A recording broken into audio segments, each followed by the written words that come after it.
মির্জা ফখরুল ইসলাম আলমগীর, আপনি লুঙ্গি খুলে পালাতে হবে বাংলাদেশের রাজনীতি থেকে। হাসিনার পিছনে ভারত আছে, আপনার পিছনে বঙ্গোপসাগর আছে, আপনাকে কিন্তু সেখানে লাফাইয়া পড়তে হবে জনগণ যদি আপনার পিছনে লেগে যায়।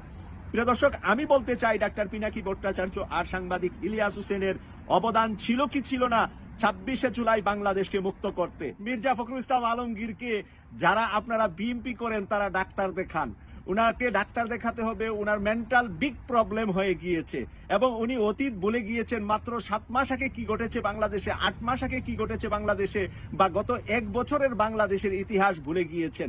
হঠাৎ উনার মেন্টাল সমস্যা দেখা দিয়েছে। কেন আমি বলছি মির্জা ফখরুল ইসলাম আলমগীরের মতো একজন বর্ষিয়ান রাজনীতিবিদের মেন্টাল সমস্যা দেখা দিয়েছে, এটা হাসিনার মতন উনারও বয়স হয়েছে। তাই হাসিনার বয়সের কারণে কিন্তু হাসিনা কোন কাজটা ভালো কোন কাজটা মন্দ সেটা বুঝতে পারতেন না। সেই কারণে হাসিনা শেষের দিকে যে অপরাধগুলা করেছে এটা সুস্থ মানুষের কাজ না, এটা একটা অসুস্থ মানুষের কাজ হাসিনা করেছে।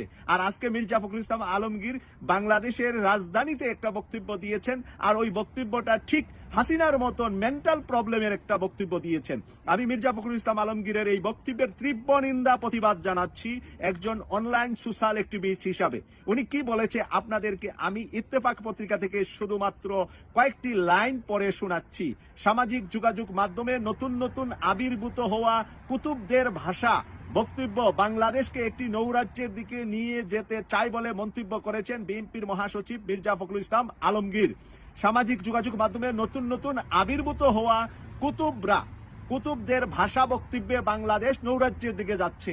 সামাজিক যোগাযোগ মাধ্যমে যেইদেরকে কুতুব বলছেন ডাক্তার পিনাকি ভট্টাচার্য এবং সাংবাদিক ইলিয়াস হোসেনকে ইঙ্গিত করে তিনি কথা বলেছেন, এবং উনাদের সাথে সুর মিলিয়ে আমরা যারা কথা বলি আমাদেরকে উনি অপমান এবং অপদস্থ করার জন্য হেয় করে এই কথা বলছেন। হেয় করতে পারে অযোগ্য মানুষেরা, যোগ্য মানুষেরা একজনকে হেয় করে কথা বলে না।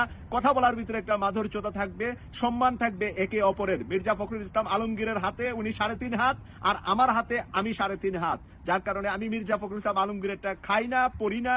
উনার রাজনৈতিক দলের কাছে আমি নমিনেশন প্রার্থী না যে আমি উনার কাছে আটকে গিয়েছি, বা আমি বাংলাদেশের অন্য কোন রাজনৈতিক দলের কাছে নমিনেশন চাচ্ছি আর তাদেরকে তেল মেরে কথা বলবো।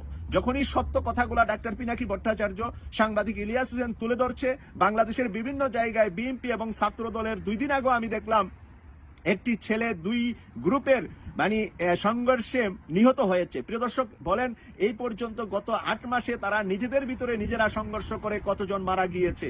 এই বিষয়টা আপনারা নাম্বারটা উল্লেখ করার জন্য আমার অনুরোধ থাকবে।